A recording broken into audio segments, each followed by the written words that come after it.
Good morning, ladies and gentlemen, and welcome to Courtiers 2020 Client Seminar.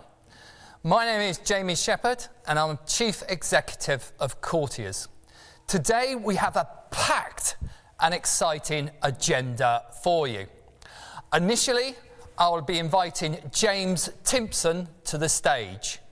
James will look back over the past 12 months to the busy year that we've had in global markets.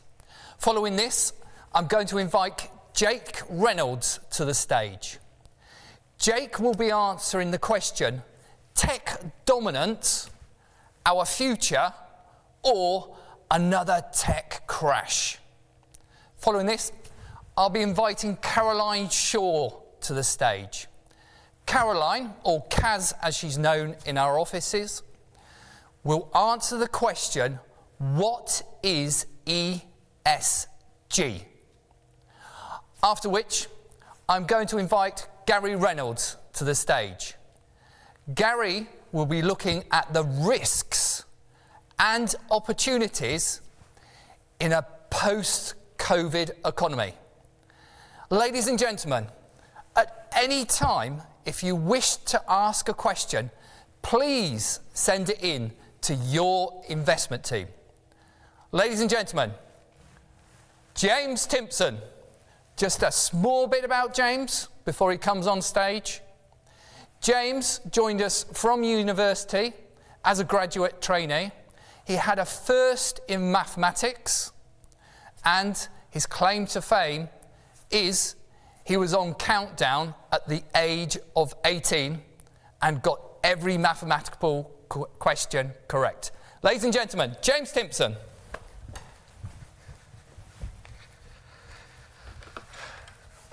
Thank you, Jamie. Good morning, everyone. Now, before we start, I'd just like to point out the polls feature, which you can find just to the right of the main video stream in the virtual environment, as later on we'll be having some interactivity. So on to the year in markets. And first, I have a question for you to ponder over the next few minutes. This chart shows the number of times that the global equity market has moved more than 2% up or down in a day. So last year that happened 3 times. In 2017, it didn't happen at all. In other words, the market moved less than 2% every day. But what about 2020? How many times has it happened this year? Have a think, and I'll give you the answer at the end. So the year in markets, and let's start back in January. Back at a time when the news was still being dominated by Brexit and Australia was being engulfed by massive bushfires. Those were the days, right? And it was a relatively quiet start for global markets as they lost just 0.3% during the month. Then we move into February, and the strain of coronavirus that had been spreading throughout China was now being detected in other countries around the world. From mid-January to late February, the number of cases worldwide increased from under 1,000 to over 80,000. And as the numbers started rising in Italy and the US, investors really began to panic. And this led to the COVID crash. From the 21st of February to the 23rd of March, global markets suffered their worst crash since the financial crisis of 2008. The FTSE 100, which measures the largest companies in the UK, lost 33%. Medium-sized companies in the UK lost 40%. Over in the US, the S&P was down 33%. European shares fell 34%. Emerging markets were down 30%. And overall, equities in the world lost 32%. In other words, publicly traded companies around the world lost nearly 1/3 of their value in just a month. So let's try and put this crash into context. Here we've got a screenshot of the FTSE 100 index over the last 10 years from 2010 all the way up to the 23rd of March this year. And as you can see, in the space of just a few weeks, the index wiped out more or less its entire gains from the last decade, and it fell below 5,000 for the first time since 2011. So just how volatile were markets during this time? Well, this is the VIX index.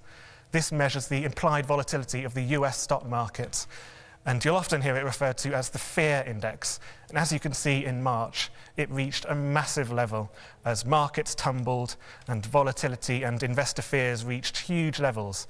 And in fact, the index peaked at a higher level this time round than it did throughout the whole of 2008. And that's largely due to the sheer speed at which this crash happened. But back to the 23rd of March. And the good news is this was the bottom of the market. They didn't go any lower than this. And if that date seems familiar, it's because that's also the day that Boris Johnson announced that we'd be entering a national lockdown. So the entire crash happened before we'd even entered lockdown, which is a good example of how financial markets have a tendency to front-run global crises. So having suffered their worst crash for over a decade, markets embarked on their long road to recovery. And as lockdowns continued and our reliance on technology reached record levels, it became evident that the stocks that would do well out of these crises were the tech stocks. So shares in Apple rocketed, shares in Microsoft surged, and shares in Zoom did very well, along with many other tech stocks. So which markets benefited from this tech rally? Well, sadly, it wasn't the UK. FTSE 100 index only rose 19% during the summer months. European shares fared a little better. They increased 31%. Emerging markets did well, up 45%, largely due to the very strong recovery in China. But of course, the big winner was the US. And the S&P 500 index not only recovered all of its losses from the COVID crash, but it also went on to reach record highs in August. Then we enter the autumn, and with lockdowns having been relaxed for a while, it was perhaps inevitable that the virus was starting to spread again, and new national lockdown measures were being introduced. Meanwhile, there was plenty of uncertainty surrounding the upcoming US election, particularly when Donald Trump himself tested positive for the virus. So all of this meant that markets were starting to wobble again. In September, they lost 2.9%, and in October they fell a further 3.1%. And it looked as though we could be heading for another major market slump. That is until around 11:45 on Monday the 9th of November, when the news broke that the Pfizer vaccine had been successfully trialled with an efficiency rate of 90%. And investors were ecstatic. The news gave markets the shot in the arm they really needed. And on the day of the announcement, FTSE 100 increased nearly 5%, its second highest daily rise for over 10 years. And overall during the month, equities rose 12%. And UK stocks in particular increased 12.4%, making it the best month for the FTSE 100 since 1989. So on to the final scores then. How have different equity markets done in the last 12 months? Well, despite the rally in November, European shares are still languishing in negative returns for the month, particularly here in the UK. But some markets have still managed to generate positive returns despite all the volatility. So the US, for example, is up more than 16% thanks to the strong tech rally. And emerging markets are up over 17%, again due to the very efficient and speedy recovery in China from the initial outbreak at the start of the year. Now, if you've been coming to these for the last couple of years, you'll know I'm a big game show fan. I'd like to end things off with a game of Play Your Markets Right. I'd like you to guess whether the return on one asset this year is higher or lower than the return on another asset. And this is where you get to play along at home using the polls feature in the virtual environment. So first up, we have UK gilts. They returned 5% during the year. But what about gold? Is the return on gold higher or lower than 5%? And a reminder that you can find the polls feature to the right of the screen, and eventually the results will come through and we can tell you how well you've done as an audience. So gilts are on 5% for the year, largely due to the fall in interest rates. In many places, they're at record low levels at the moment, such as here in the UK, where the base rate is currently 0.1%. Okay, so we've got results coming through, and it looks as though most of you are going for higher. We've got 78% of you saying higher. Let's see if you're right. Absolutely, gold is up 21% for the year. Of course, gold is a traditional safe haven asset and typically does well when equity markets are in turmoil. Next up, we've got currencies. The euro has appreciated 8% against the dollar this year, but what about the pound? Is the return on that higher or lower than 8%? All vote now, please. By the way, please don't vote if you're watching this on catch-up or on demand, as your vote won't count and you may still be charged. Only joking, you won't really be charged. And if you want to vote by post, that would actually be really helpful, as we currently hold Royal Mail in the portfolios, so you'd be doing yourself a favour. Okay, so it looks like most of you are going higher. 63% of you have gone higher. Let's see if you're right. No, it's lower, just 3% return on the pound, but that's actually still quite remarkable, given that during the crash, the pound fell to its lowest level against the dollar since the 1980s. Finally, it's the battle of the big ones. Netflix versus Amazon, the two big streaming services. They've both had good years, but which is better? Is the return on Amazon higher or lower than 56%? All vote now, please. And it would have been great if I could have had the Ask the Audience music from Who Wants to Be a Millionaire playing for this, but I'm told it was too expensive. So I'm having to fill with terrible jokes instead. What's an equity investor's favourite singer? Cher. I bet you're glad you didn't travel all the way to Henley for that. Okay, so most of you have gone higher, 69%. Let's see if you're right. 76%. Yep, absolutely. It's been a great year for both, part of the tech rally. But before we finish, let's go back to the question I asked at the start. How many times this year has the global equity market moved more than 2%? Well done at home if you said 40 times. That's right, 40 times. So the answer to the question, how volatile was 2020? Well, it was very volatile, and that's why we're going to be remembering it for quite some time. Thank you very much.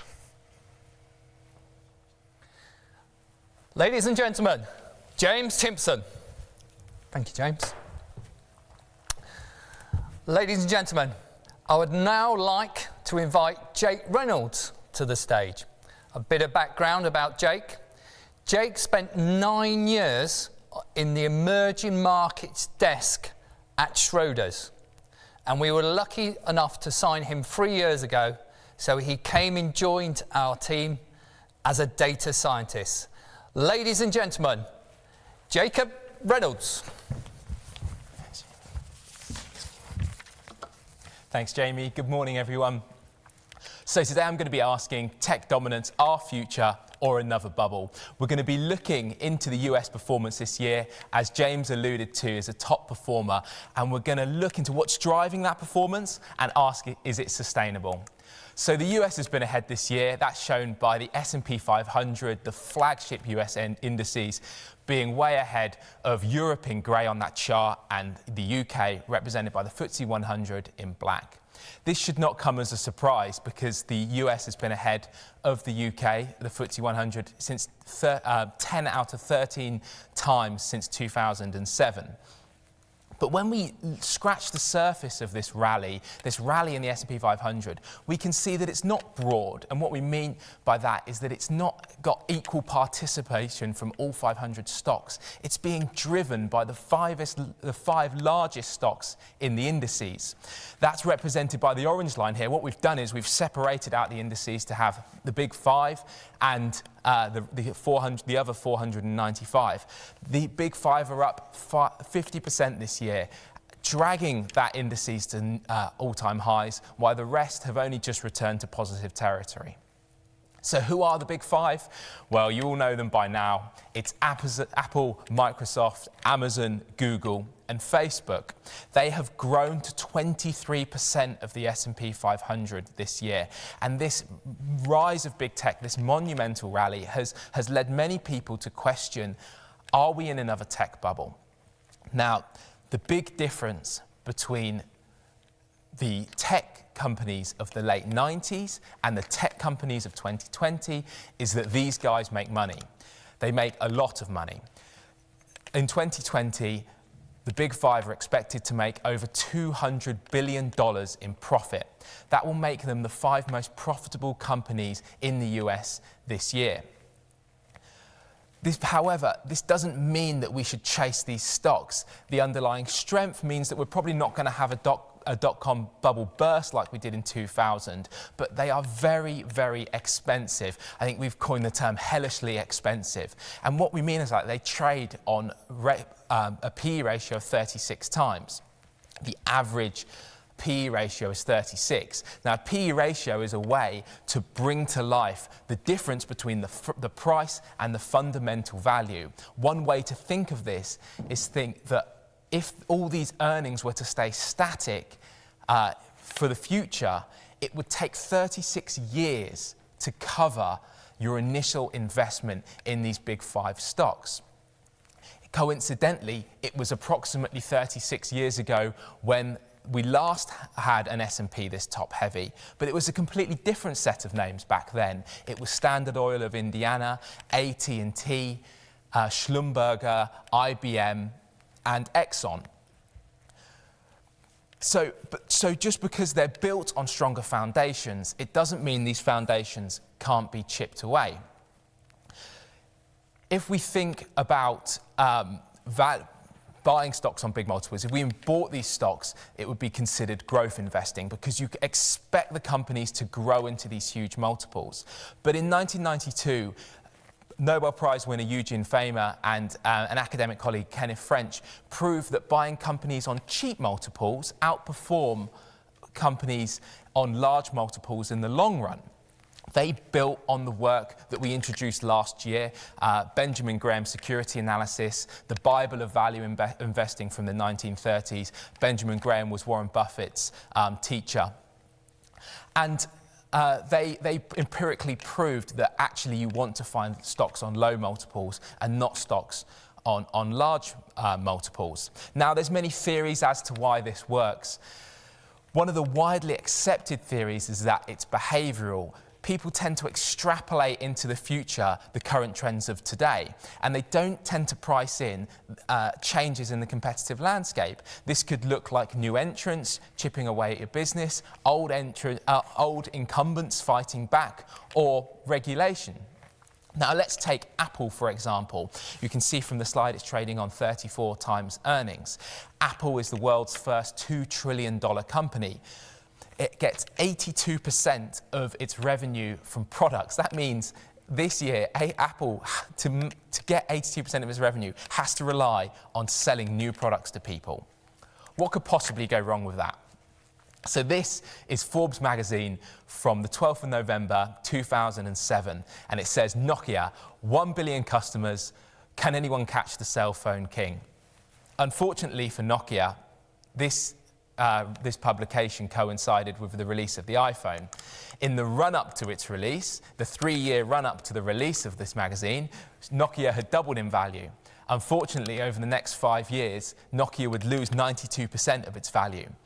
At its peak, Nokia was trading at only 25 times earnings. Now, I say only 25 times earnings. That is really expensive, but it's cheaper than all of the big 5 stocks currently are.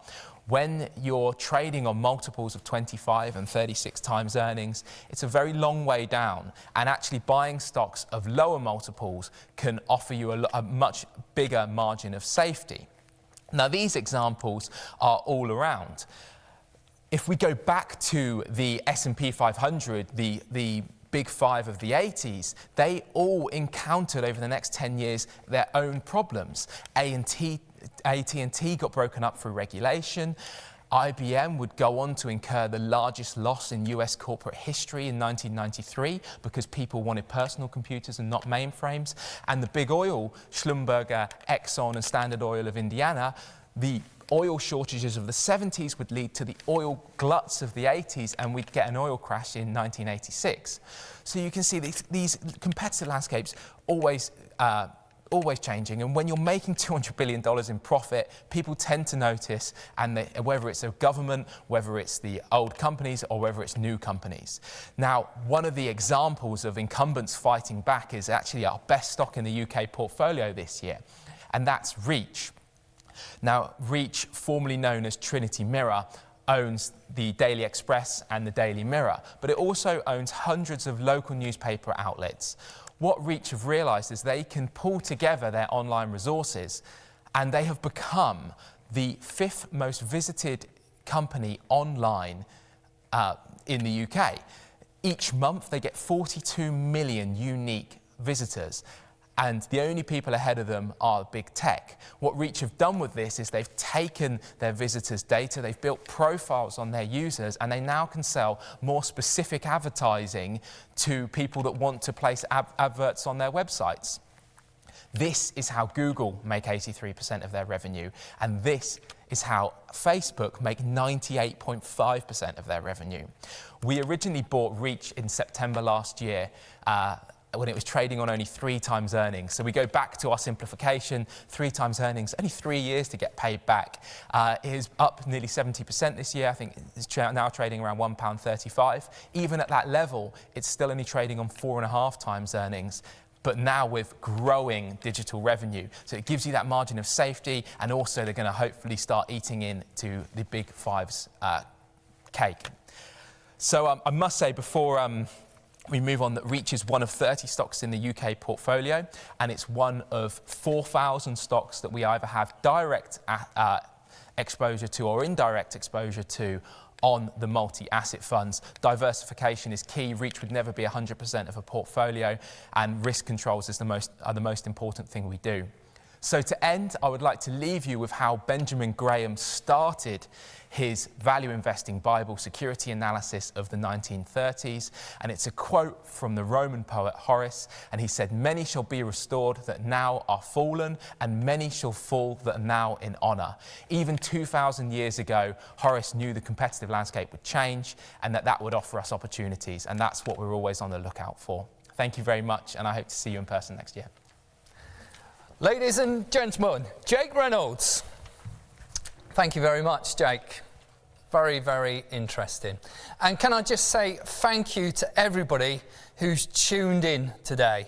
We have got so many of you here with us. Ladies and gentlemen, let's move on to Caroline Shaw. Caroline, a bit of background about Caroline. Caroline left university and trained as a civil engineer, building bridges and roads. And this lady likes a bridge, so do expect to see a picture of a bridge. Ladies and gentlemen, Caroline Shaw.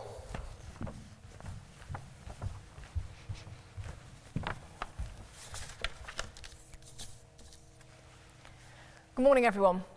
Today I'm going to talk about the very topical subject that is ESG. Environmental, social and governance investing. But first, we've heard from James about what's happened in the markets this year. The global markets, a tumultuous year. Let's have a look at what's happened for Courtiers funds over the year. So the chart shows the fund returns from the Courtiers 6 funds for the period ending Tuesday this week, the latest I could run it up to get here today.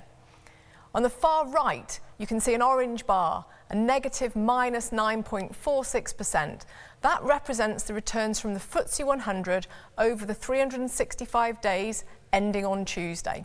Not been a great time for the FTSE 100, and that period includes that 33% downturn that James mentioned between the 21st of February and the 23rd of March this year. So that helps to put the returns from Courtiers funds into context for you. The FTSE 100 is the top 100 companies in the UK, and this represents the total return from them, including dividends, and lots of dividends have been cut this year.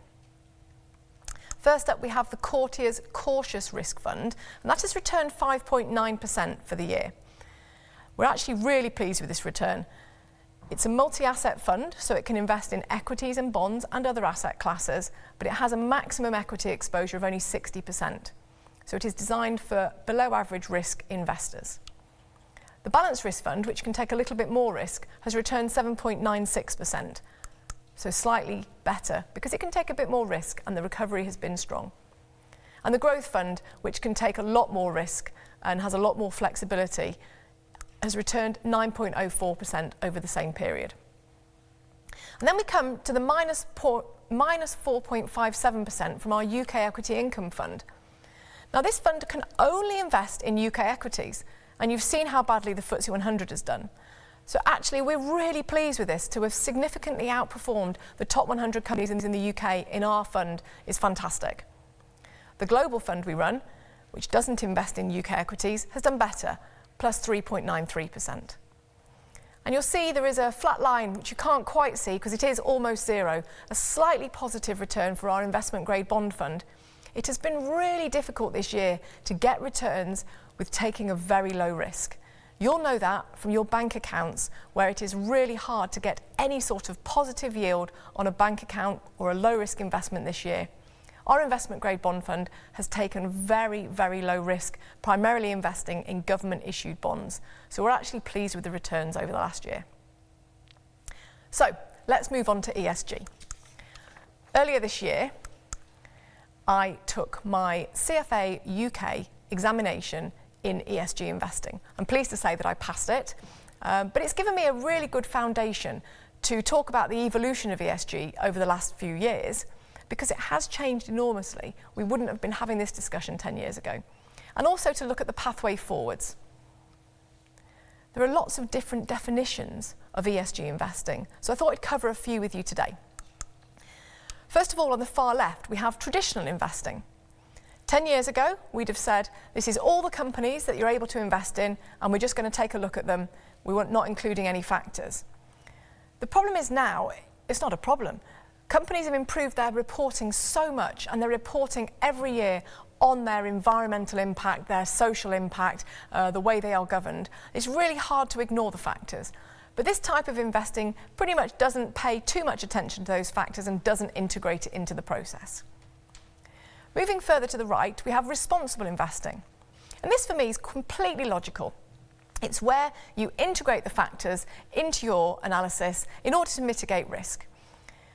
So a company that is well governed, well managed, overseen correctly, that looks after its supply chain, that looks after its customers, its stakeholders and its employees, that does the right thing for the environment and that also engages with its local community. That sort of company sounds like a good company to invest in. And that sort of company might well last the course and should be a good long-term investment and deliver good returns for an investor. That makes sense. So responsible investing makes a lot of logical sense from my perspective.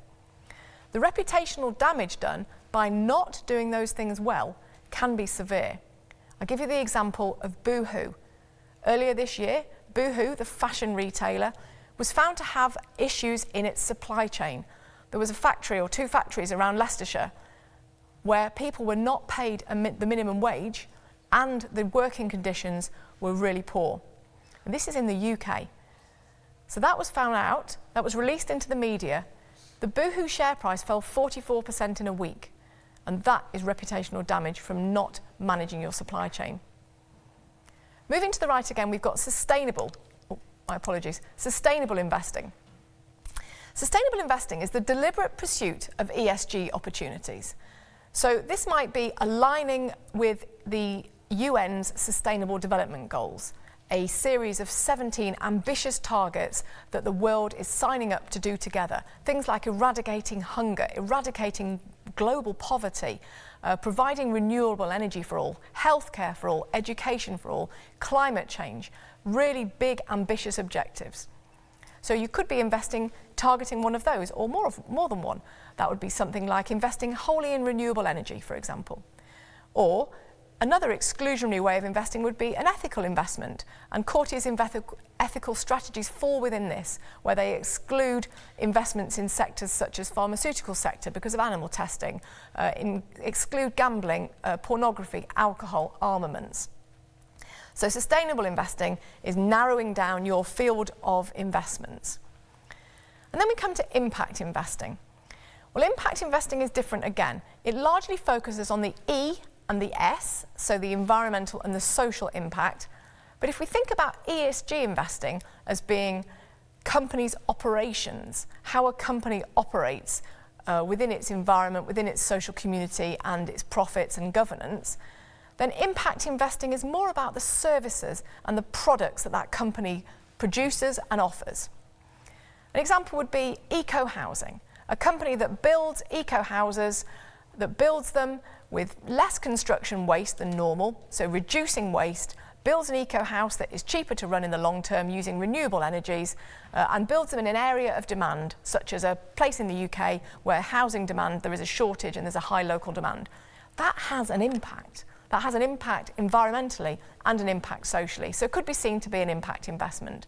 Another common investment example given is microfinance. So impact investing, much more about the product and services. But the definitions vary widely. I've given you a few today, and it's quite personal to what you want as an investor. And implementation varies widely too. So let's take a look at the factors that sit within E, S and G. First of all, E. E is for environment. And this includes factors such as climate change. We have a global planet warming. The Paris Accord of 2015 aims to get the members who have signed up to agree to reduce the rise in global temperature, to limit it to 2 degrees above pre-industrial levels. And in fact, Boris Johnson came out yesterday to state he was focused on reducing climate change emissions much quicker than previously stated. So global leaders have to come together to push policies through to help the planet as a whole, all of us, to reduce the impact of global warming. One of the other issues is plastics in the ocean, pollution, waste management. So this is about the reduction in the use of single-use plastics, for example, the circular economy of reuse, recycle, putting things back into products and recycling things around, circling things around. Water scarcity. 2 billion people live in countries where there is a water stress problem. It's high water stress. That's nearly a third of the people on our planet live in a water-stressed situation. So we have work to do. And biodiversity. Biodiversity, it's what our world is about, and we need biodiversity to survive. But it's being eroded by intensive farming and farmland expansion. So there are things to be done on the environmental side, and companies are coming together to do that. Moving on to social, S is for social. This includes things like health and safety factors. Now, health and safety is a nice, easy factor to measure. There is lots of data about health and safety. You can look at a company's report and look at the number of accidents at work, the number of deaths at work. And that is important in certain industries, such as the construction industry, extraction and mining industries. So they're very commonly reporting health and safety statistics. It's not so relevant for software companies, for example. So it's important that we look at the data in context. Another internal social factor is the minimum wage and human rights and the right to a living wage. And that is applicable across all countries. An external factor would be something like stakeholder in opposition. So where a company, and often a mining or an extraction company, where a company wants to operate on land that is owned by indigenous people or is very close to indigenous people, it's important to engage with those people, to seek consent, to ensure that they are not manipulated. It's about engaging with the community. And product safety and product liability come into this too. We take it for granted when we buy a product in the UK that it will be safety tested and that you have the right to return it if it's not fit for purpose. That doesn't necessarily apply everywhere. And animal welfare is important under the social factor too. Minimise harm to animals. Moving on to G for governance. Those of you might remember, if you were here in 2017 listening, that we talked a lot about governance then. So we've been doing this for a while. It's really important to look at board diversity, diversity of gender, diversity of age, diversity of experience. All important when you get a group of people together trying to run a company. It would be no good to have 10 male accountants running a company. You want those different perspectives coming into the boardroom table conversations. It's also important to remember that governance is different in different parts of the world. So in Germany, the Netherlands, Scandinavia and China, there is a 2-board system typically, where there is a non-executive board and then there is a management board doing the day-to-day operations of the business. And that is how they are set up. But it is not the same in the UK or the US or France or the rest of the world actually. Most of the rest of the world has a single board system. And the single board typically consists of non-executives who are largely independent, and then maybe a couple of the executives, typically the managing director, the CEO, and the finance officer, but mostly independent non-executives. But not in Japan, because Japan, although it has a single board, hardly ever has non-executives on its boards. Maybe there'll be one. And that one is almost never going to be independent. So it's really important to understand governance in context of the country and the culture they operate in. Audit is another important factor that we consider, and it is considered importance to governance. The auditors typically use a sampling method. They don't check every line of the accounts. Technology and artificial intelligence will really improve audit because they'll be able to check more data more efficiently. But we do have examples of audit failures. Enron is the big one from a few years ago. But this year we've had Wirecard, and there's been a hole in the bank accounts of Wirecard that was not picked up by the auditors. The impact is massive. In June this year, over a period of 2 weeks, as this crisis unfolded, Wirecard lost 97% of its value. Not a stock you would want to hold. It was one of the top 30 stocks in Germany, and it's fallen from grace. Lastly, a corporate governance code is actually very valuable, very important, and the UK was the first with one in 1992. It was the launch of the UK Corporate Governance Code. It works on the basis of comply or explain. So there are a set of rules, and if you comply with them, fine, and if you don't, you have to explain why not. If you were here in 2017, you might remember me talking about Stuart Rose. You'll remember him. He was the chief executive of Marks & Spencer, and he also made himself the chairman. That is called CEO duality. It is not authorised by the UK's Corporate Governance Code, and so Marks & Spencer's had to continuously explain why he did that. The US, interestingly, allows CEO duality, as does France. The US, also more interestingly, is the only major market without a corporate governance code. So, how do we apply these factors, ESG factors, in the Courtiers funds? I've got a few examples for you. And the first is animal welfare, which falls under the social factor. As I said, we've been doing this for some time now. It was 2015 when we engaged with Cranswick, a sausage casing maker, a UK company, and we wanted to buy it. But it had a problem in its supply chain that had been heavily covered in the media. There was some animal cruelty at a farm that supplied pork to Cranswick. So not directly the company, but its supply chain, and it's important that companies monitor those supply chains too. We engaged with the company, we spoke to them at length, we tried to understand their policies, and we became comfortable that this was managed so it wouldn't happen again. We bought the stock, we held it for a couple of years, and it did very well.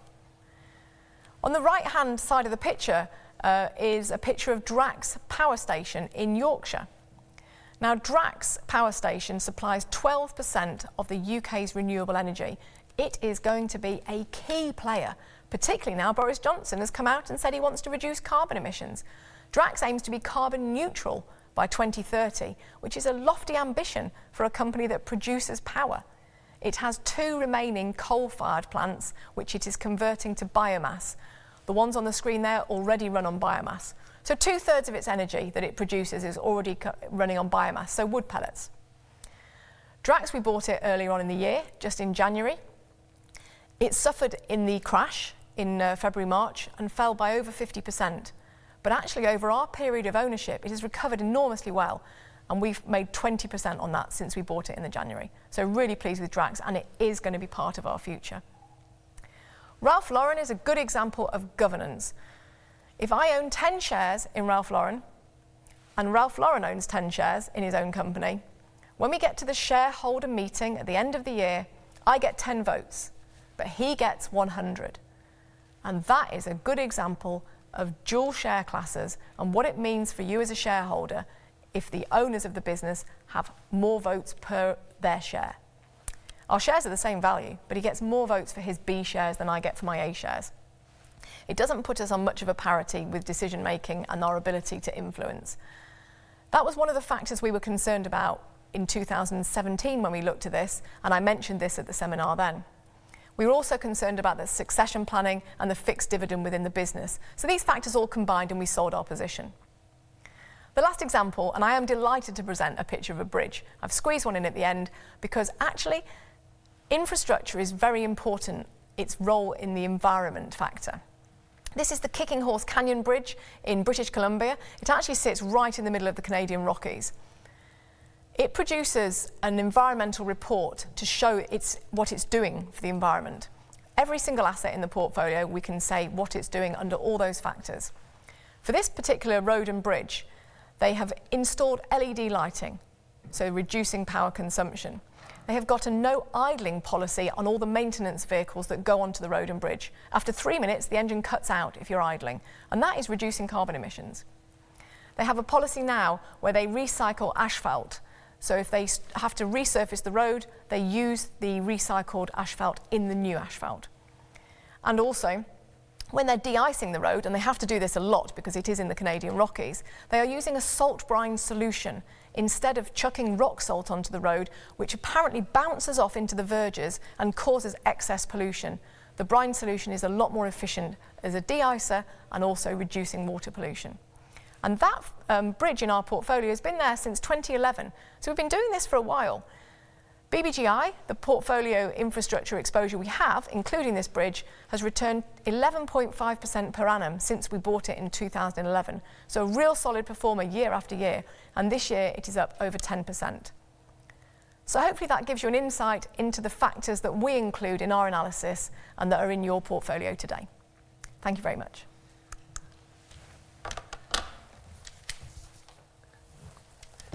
Ladies and gentlemen, Caroline Shaw, our Kaz, as she's known in the office. Ladies and gentlemen, can I just take this opportunity to say you've been fantastic with your questions. Please, please keep them rolling in. We've had some great questions and we can't wait till the panel session when we can do question time.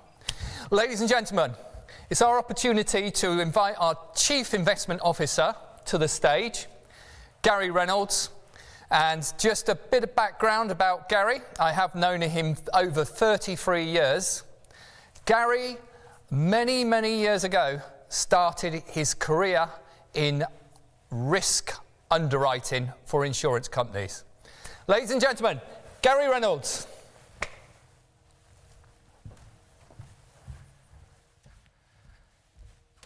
Thank you, Jamie. Good morning, ladies and gentlemen. I didn't know he was going to say that, risk underwriting. It's actually fleet underwriting for an insurance company. What I would say, if anybody is thinking of going into financial services, if you've got children or grandchildren who are thinking of going into them, it's a great way to start. One thing that insurance underwriting teaches you is an assessment of risk. And believe me, that has been extremely useful in the last 12 months. So, if I had been on my feet at last year's seminar and I had told you what was going to happen in the next 12 months, that the world would encounter its first major pandemic since 1918, that the globe would be shutting down vast parts of its economy, that we would have overburdened health services, and I'd given you the chance to go to cash, my guess is you would have taken it. I suspect I would have taken it. I cannot tell you how pleased I am and how relieved I am to be on my feet with all our multi-asset funds, not only in positive territory, but nicely in positive territory for the past 12 months. But it has been quite a year, and I'm hoping that next year is as boring as hell, and that I'm on my feet in front of you in person next December, talking about or struggling for topics to talk about. But it has been quite a difficult period. So the word unprecedented has been used a lot recently. The pandemic is not unprecedented. The 1918 Spanish flu, which we were reminded of as we got to March and there was talk of lockdowns, was significantly worse than coronavirus. Very good program from the BBC last week called The Flu That Killed 50 Million People. The flu actually started in Kansas, in America. I thought at one stage that it was called Spanish flu because Woodrow Wilson, with American president's penchant for naming pandemics by the country in which they originated, thought it had come from Spain. In fact, it didn't come from Spain, it came from America. It got to northern France because American troops were coming over to help in the war effort. It spread to Germany, France, it was in America, and then the UK. It never got reported in the press because all of those countries were under censorship because they were fighting a war, but the Spanish were neutral. So when it popped up in Madrid and the Spanish press covered it, the British journalists latched onto it and called it the Spanish flu. And that's where the word comes from.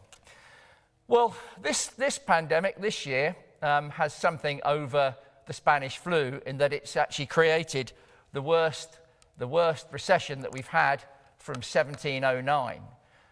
You look at this chart and you can see that based on OBR predictions, our economy will shrink by just over 11% this year. It's not unprecedented, but in terms of where we've got accurate records, or reasonably accurate records on GDP, it's pretty much unprecedented. You have to go back to 1709 and the period of the Great Frost to find a recession as nasty as this one. In the period of the Great Frost, the economy shrunk by just over 13%, and that was beaten 3 years earlier when the economy shrunk by over 15% due to the War of Spanish Succession. So it's not been an easy period, it's actually been quite tough. The difference, of course, between this recession and the recession of 1709 is the Great Frost shut down large amount of the economy, which would have been very agriculturally based, around about 60% of the economy at the time. This recession is caused because governments have shut down vast swathes of our economy. So there is a marked difference. I'm going to come on to that in a minute, but it does mean you can be more optimistic about how things will open up. So I've said the word unprecedented has been greatly overdone, and it has. The level of current public expenditure compared to GDP is not unprecedented. As you can see from this chart, it's expected that government expenditure as a percentage of GDP will go up to 56% this year. That's after our Chancellor, Rishi Sunak's intervention to keep people at work and introduced a furlough scheme, which has cost hundreds of billions of pounds. But that's not unprecedented. We had government spending to GDP over 60% during the end of World War II, and it was around 47% during World War I. What is unusual is its massive amounts of government expenditure during peacetime. Now, take heart, because if you look to the right-hand side of that chart and look at the red line, and the reason that line is in red is because it's a forecast. It hasn't actually happened yet, but you can be pretty certain that the peak in public expenditure is going to be about right. It dips down very quickly, and that's because when the economy gets back going again, the government won't need to keep the furlough systems going, and hopefully they won't need to spend so much on healthcare once the pandemic passes and we've saved and protected our NHS. Also, not unprecedented is the total amount of government borrowing relative to GDP. Now, if you look at this chart, it shows that the average, the green dotted line, is indicating the average amount of debt to GDP over the last 300 years. And that's around 94%. So typically you could say, no, you can see the red line goes dramatically either side of it, but the average is around 94% of GDP. Currently, October, that figure has risen to 97%, but it's nowhere near the 259% that debt to GDP got to at the end of World War II, the 194% that it got to in 1822 at the end of the Napoleonic Wars, or the 185% that it got to at the start of the period of the First World War. So the level of debt to GDP is not unprecedented, despite what lots of people say. So if you are seeing reports that are trying to speculate and spook you in terms of how bad the nation's finances are, take heart. Our debt to GDP is only a fraction above its long-term average. What is unprecedented is the current level of interest rates. Now, this chart shows interest rates going back to the 1300s. It was put together by the Bank of England and an analyst called Paul Schmelzing. What it does, it it puts the series together by taking the interest rate from the dominant economy of the time. So that could be the UK during the 19th century, America during the 20th century. Previously, it could be Holland. It could be some of the merchant cities of medieval times, like Venice. But these successful economies tended to record the interest rates that money was being loaned at. And so we are able to stitch together this record, or Schmelzing stitched it together. And the key takeaway from it is this. Interest rates have generally been coming down for over 700 years. It goes back to the time of Edward I, Edward II, and they've hit all-time lows, real rock bottom levels. Now, Jake quoted Horace when he was looking at making the point, the theme for value investing. I'm going to take a quote from Homer, except it's not Homer who wrote the Iliad, it's Sidney Homer, who is the father, in the same way that Benjamin Graham, who mentored Warren Buffett, was the father of value investing and, in fact, of modern analysis. Sidney Homer was the father of bond investing, and his obsession was interest rates. Now, he wrote a top book within financial circles called, not surprisingly, A History of Interest Rates, and he goes back further than Schmelzing. He actually goes back to Sumerian times, so they're going back 2,000-3,000 years BC. And what is very interesting with that is that Homer makes a very interesting observation, and he says this: it seems fair to say that free market long-term rates of interest for any industrial nation, properly charged, provide a sort of fever chart of the economic and political health of that nation. Now, he's right. The book is fascinating. It's long. It takes some getting through, but it's well worth the read, because what Homer had found is that historically, governments weren't always trusted, and very often princes, kings, queens had to borrow from the market at very, very high interest rates relative to what merchants could borrow at. So what are these very, very low interest rates telling us? They're telling us four key things.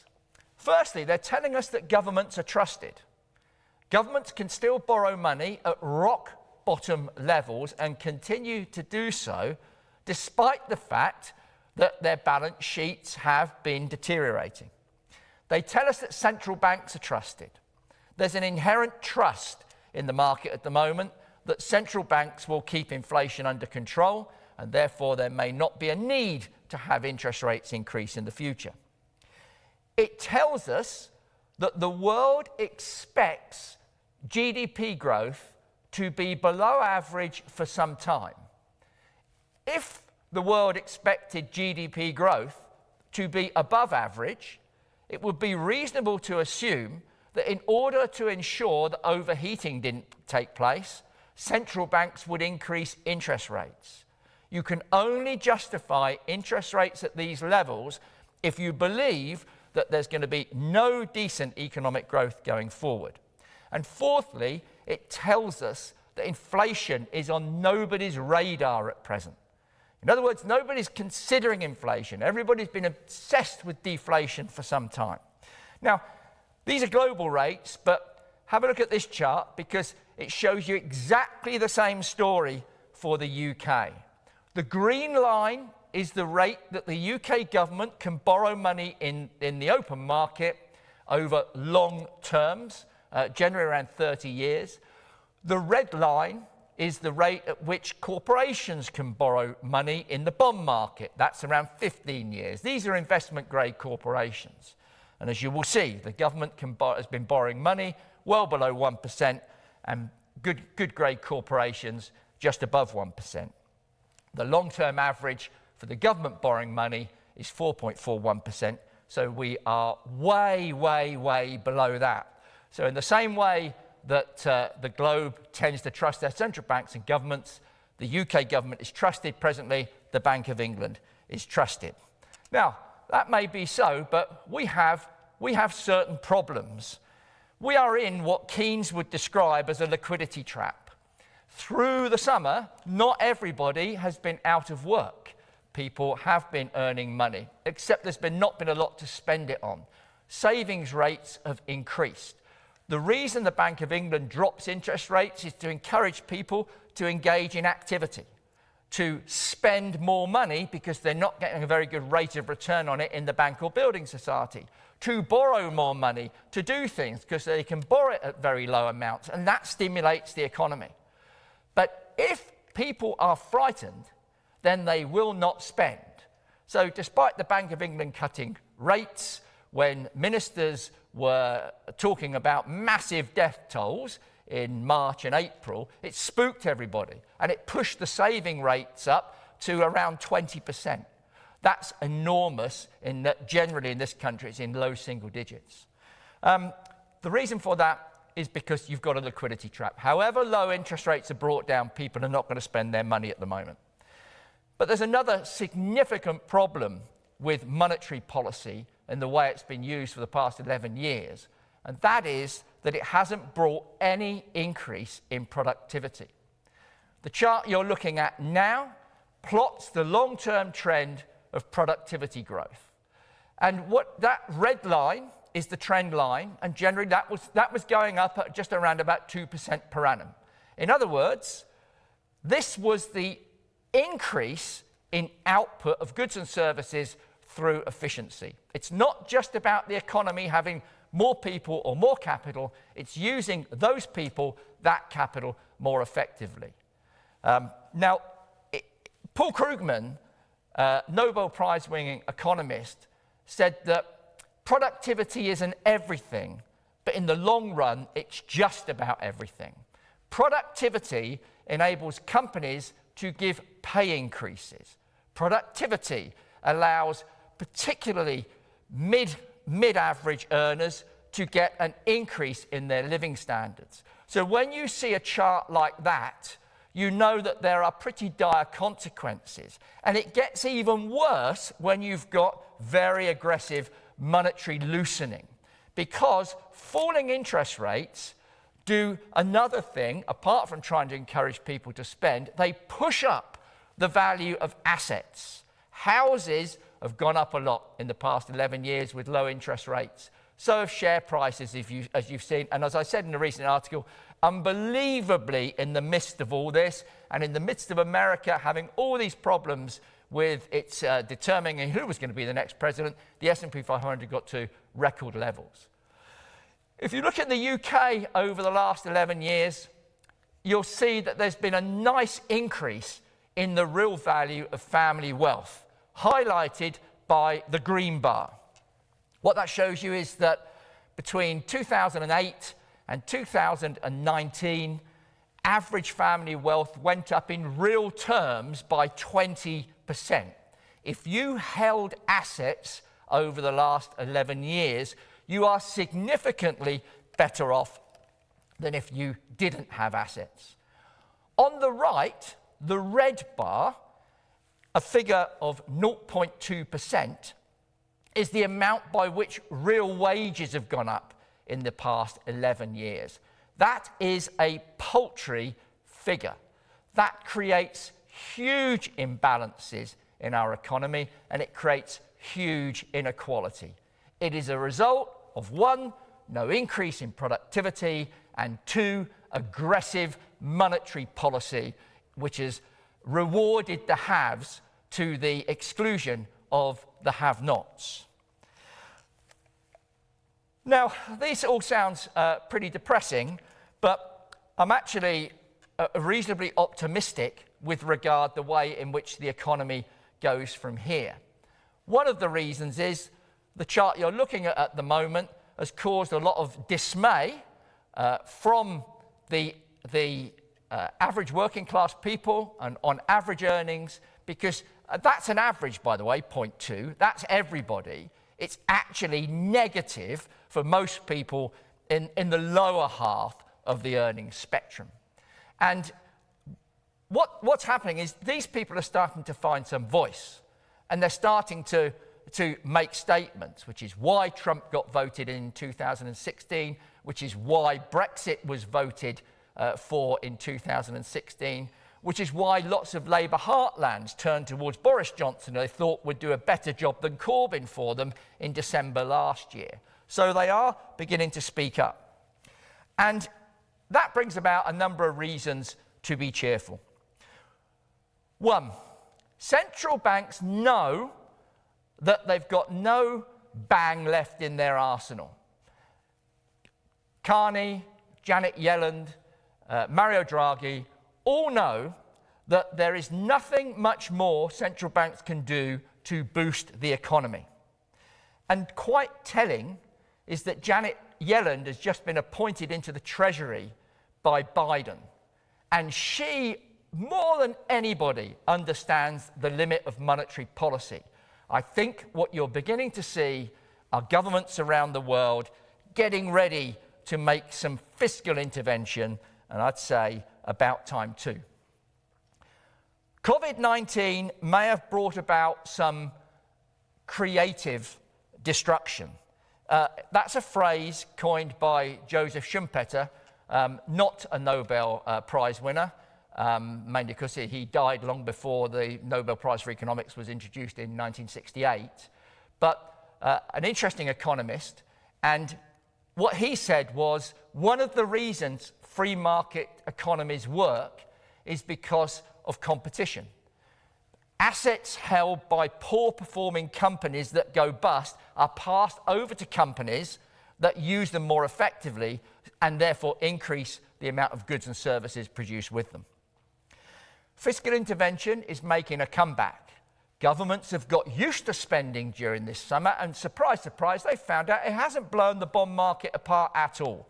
That will not be lost on any of the major governments, particularly if they want to get re-elected. And finally, the consumer is alive and kicking.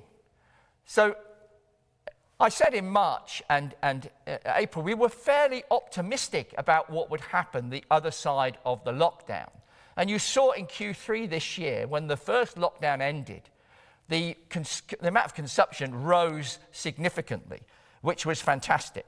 So there's one thing you can do to help the economy, it's go out and spend, which is quite a nice way. So enjoy yourselves, buy new cars, go shopping, go to pubs, go to restaurants. It's helped. So let me just finish now, because I'm getting the hurry up, because I'm over my 20 minutes. Markets offer lots of opportunities.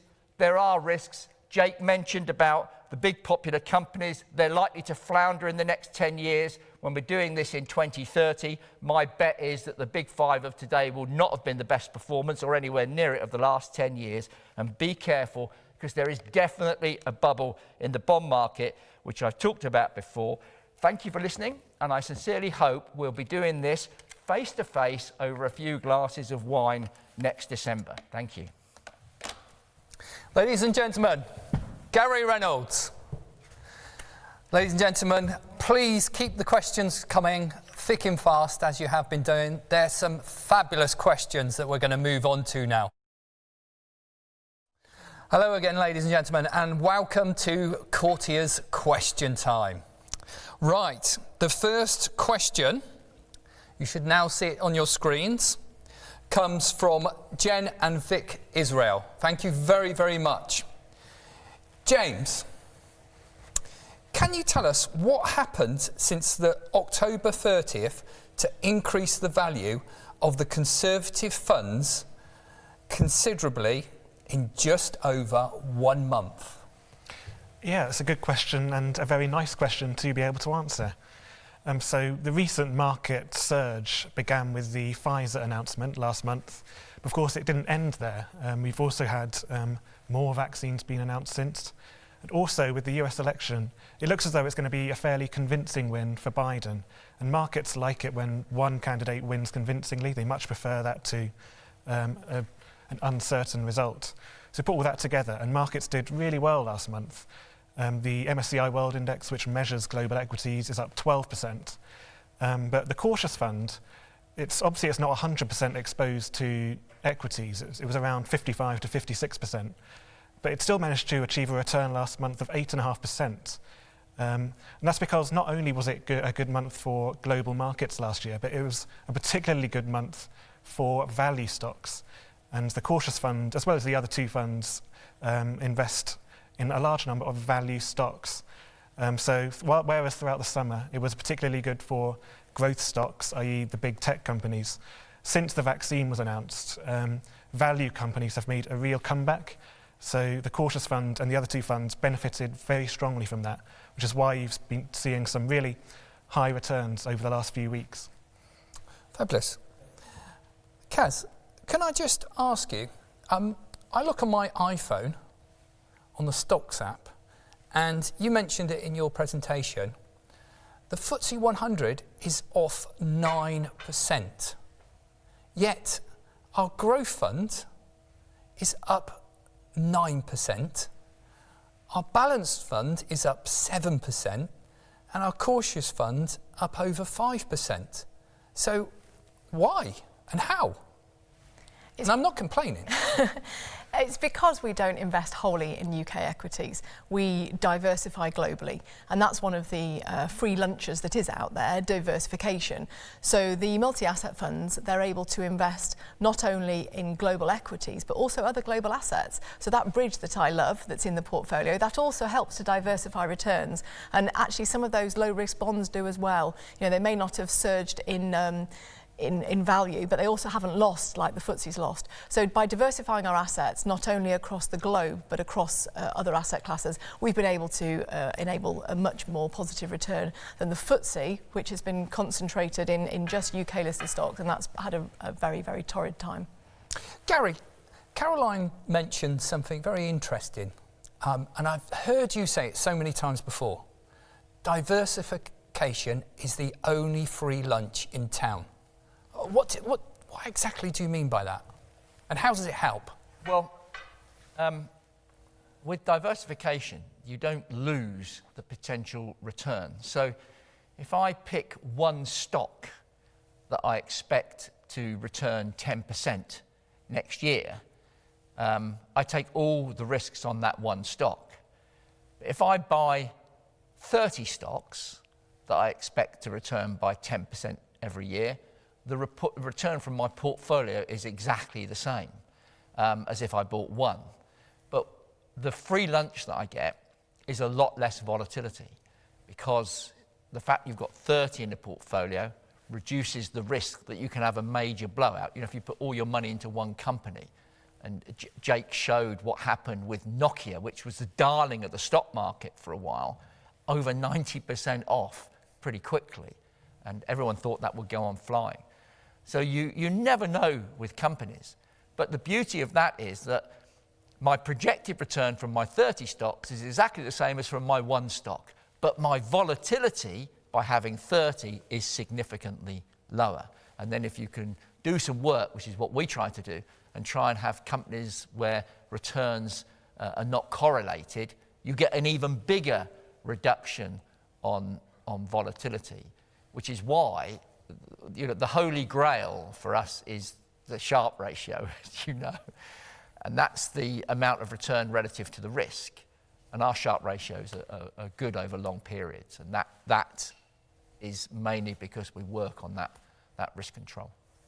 Jake, James mentions value stocks. In your opinion, what has been our best value stock? So, Reach has been up there. We've also held Pfizer going into the announcement, which was great. And then to over that with Kaz's presentation, our healthcare analyst said we should sell it because their CEO sold all his shares in.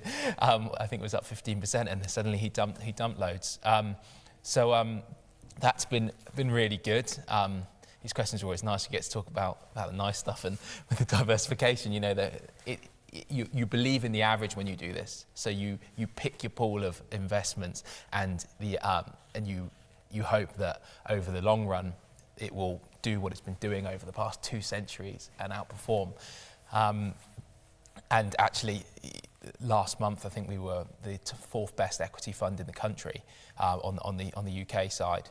We like to talk about the UK. We've also got global, but to bring it to life, because we all live here and we know the names that we talk about. I think SSP also did well. They're a stock that was down a lot this year. We actually rejected it initially about £7 and then bought it for £2, and then it's shot up because it was they do concessions in airports, and actually we looked into that and we did a new type of analysis in February and March that we were saying, okay, can these companies survive if they've got no revenue for a year, 2 years, and we've had no one default as of yet, so that's worked out well so far. But yeah, I think it's always risky naming. This is the first time I've actually talked about a stock that we still hold. Last year we'd actually sold out, and took a lot of comfort from that.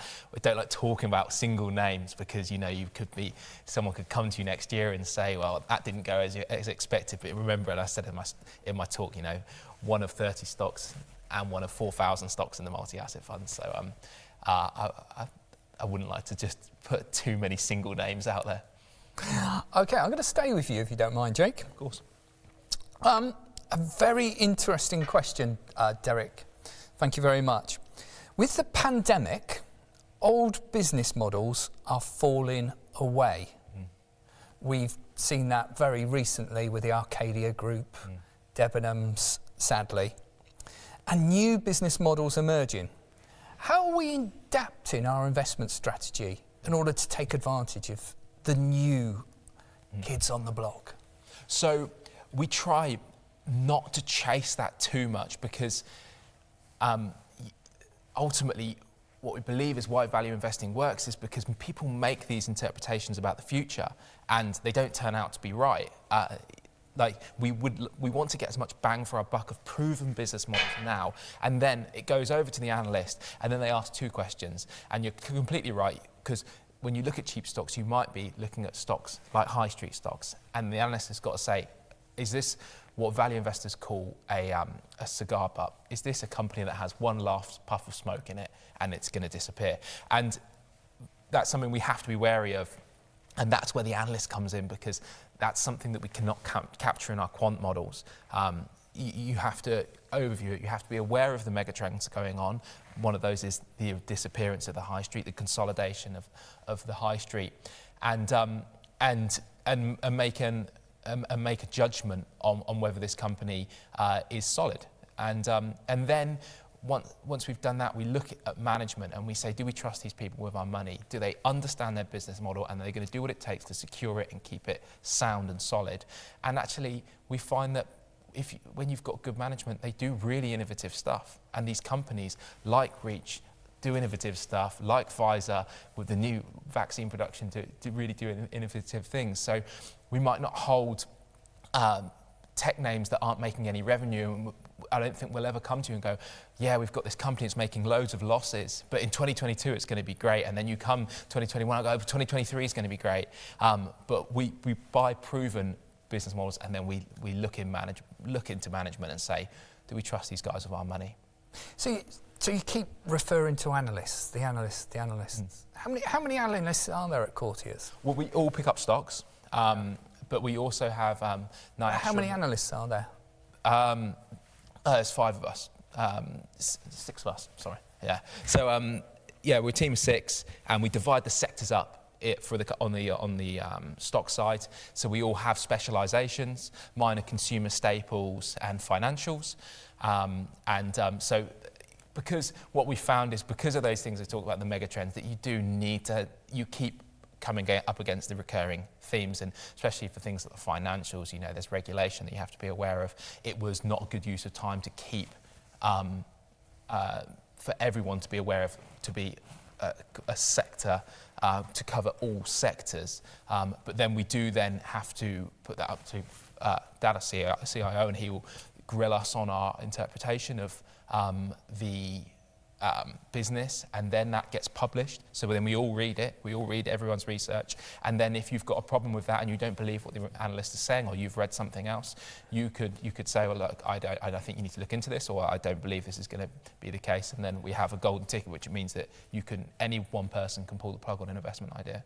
So we all have to own it, and we all have to be okay with it and take responsibility for what's in the portfolio. Thank you. Caroline, Kaz, as you're really known. A fabulous question from John Reed. Business is now moving towards ESG investments. Do you see green hydrogen as a large and growing part of this? Yeah, absolutely. I mean, we're already in that transition, I think. It's just that in the UK, we maybe don't see it as strongly as elsewhere in the world. So if we take hydrogen cars, for example, and they are definitely something that are available now, the UK, however, has a pricing point that's so high, at £60,000 for the base level model, that you're not going to get many people buying them. Largely also because there's only 12 fill-up stations, if you like, in the whole of the UK. But in Germany, they've already got a whole hydrogen network. So there's 80 plus fuel stations, hydrogen stations across Germany where you can fill up by kilogram. So the hydrogen car has already come alive, if you like, in some parts of Europe. And that will come across into the UK. You know, Boris Johnson's promise to reduce carbon emissions has got to be delivered, and hydrogen cars will be part of that revolution. And the other thing to mention is boilers. He's also come out in the last couple of weeks and said that there'll be no new gas boilers in any new property built in the UK from 2025. That's 5 years away. So within 5 years, every new house built in the UK must have an alternative to gas for its heating and hot water. Well, hydrogen boiler development is getting there, and most new boilers are now going to be able to be converted to hydrogen. But supplying hydrogen to each person's home is now the logistical challenge. So the UK has some challenges ahead of it in order to meet these targets, but hydrogen will definitely be part of our future. Fabulous. And it's something that I've heard, and I just wondered if you'd heard the same and you can clarify. The actual grid, the gas grid, is there 10% hydrogen injected into it anyway? And so hydrogen's into the grid anyway at the moment? I have to say, it is not my field of expertise, so I will have to check on exactly what's injected into the grid. What's in the gas, genuinely, I don't know. What I do know is that gas has been very cheap for people. And so replacing that with a more expensive alternative will take some convincing. And the pipelines that currently serve the gas to the property, if the idea is to replace that with hydrogen, there's going to need to be some testing on that. So we have some logistical challenges, but I'm going to check out your technical gas question, because that's very interesting. Oh, thank you very much. We've had a great question, Gary, from John. Sorry, John, I've forgotten how to pronounce your name, so please forgive me.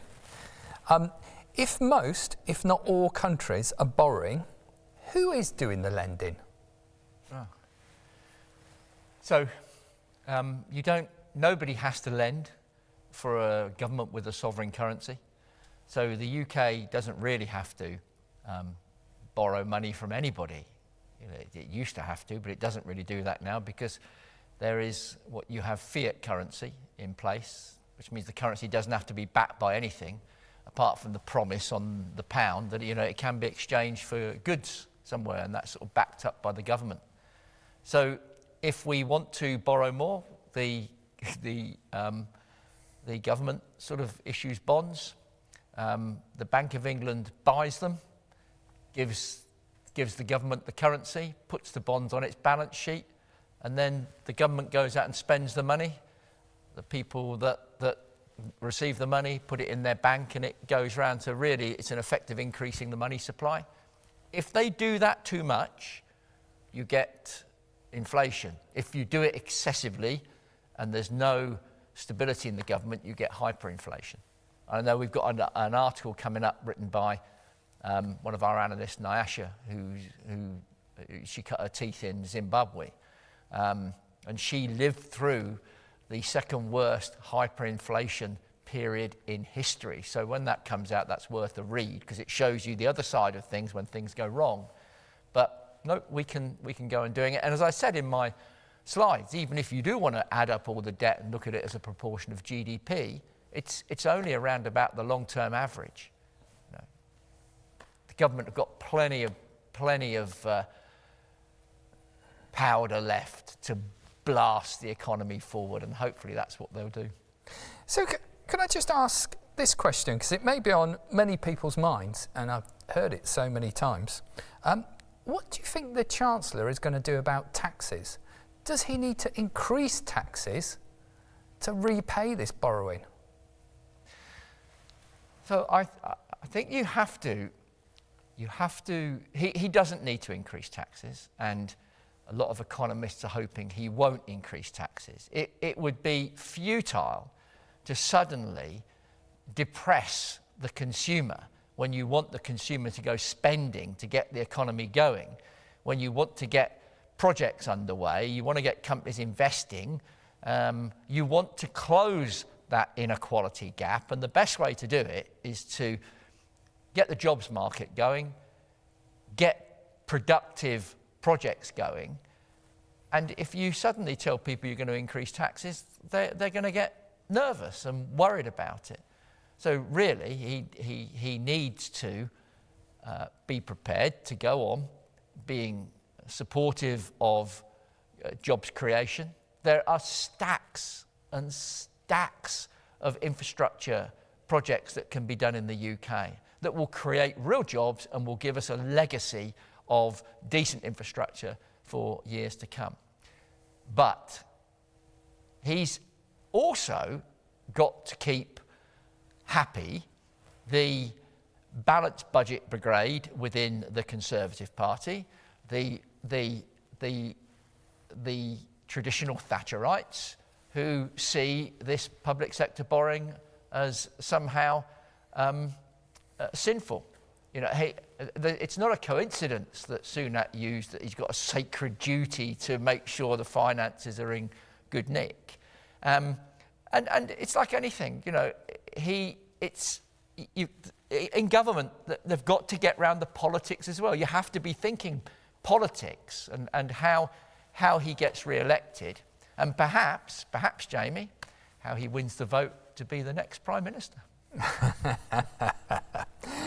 I'm going to switch on some questions. One from Patrick, one from Ian. And with this word used to be, oh no, not again. But since COVID's come along, we haven't heard anything. Brexit. Deal or no deal? If I go along the panel. Deal. Deal? Deal. Yeah, Caroline? there'll be something. Deal? Yep. I'll say Jake? deal as well then. Yeah, deal. And James, deal or no deal? Deal. Hedge our bets. Okay. So we're coming into the last part. Some quick fire questions. So first questions. Interest rates, up or down? Gary? Up. Kaz? There's no other way to go. Up. Jake? Yeah. They surely can't go lower. It's got to be up. Up. Yeah. Everything's up. Be careful if you've got 30-year bonds. Yeah. Be very, very careful. That's a really good warning. James, and I'm going to go across and I'm going to put you all on the spot. The gains that we made so far, are we going to retain those gains? Or are we going to see them slip away over the next 12 months? James? I'm really wishing I hadn't left my crystal ball at home. Unfortunately, I have, but I think provided the vaccine gets distributed efficiently, I don't think we'll see any major market slumps in the near future, but again, don't take that as gospel. Ladies and gentlemen, I know we're coming to the end, so I'm just going to go along the line. Jake? The rule is, if you give a forecast, don't give a date, and if you give a date, don't give a forecast. But we will continue to monitor the risks and monitor the situations going forward. I could not possibly commit to a short-term forecast. Caroline, could you I'll commit? sit with Jake on the fence, I think. But I think it's true that the vaccine's a game changer. Get people back out there. And for you, Gary? Not a man to sit on the fence. No, I'm not going to sit on the fence because I think that there's still extraordinary value out there. I think you've got some really good stuff in the portfolio. In fact, it was tough in the spring because you're looking at great opportunities while the market is in turmoil. That VIX index, the fear index, was up there, but you have to go in and get hold of it. Now, you've had a bit of a correction, a fantastic payback last month, particularly if people were holding a basket of UK value stocks. It was terrific. But I haven't seen a correction enough to make us nervous. And I think that the thing going forward is be careful of the stuff that's already overvalued. And that would be, for me, the big five, and therefore we've got to be careful of the S&P 500. And I think you've almost got to be very careful of long-dated bonds. And if we stay away from that, I think we'll be on our feet next year with positive returns. There's no one from compliance listening to this. Thank you very much. Ladies and gentlemen, I'm sorry we're coming very close to the end, and I really appreciate all the questions. We will be personally in touch with you to answer any questions that we have not covered. The slides, anybody who wishes to see the slides from all the presentations will be going live very shortly. Ladies and gentlemen, may I just take this opportunity to wish you a very, very Merry Christmas, a Happy New Year, and hopefully we're all going to meet this time next year in person. Thank you very much.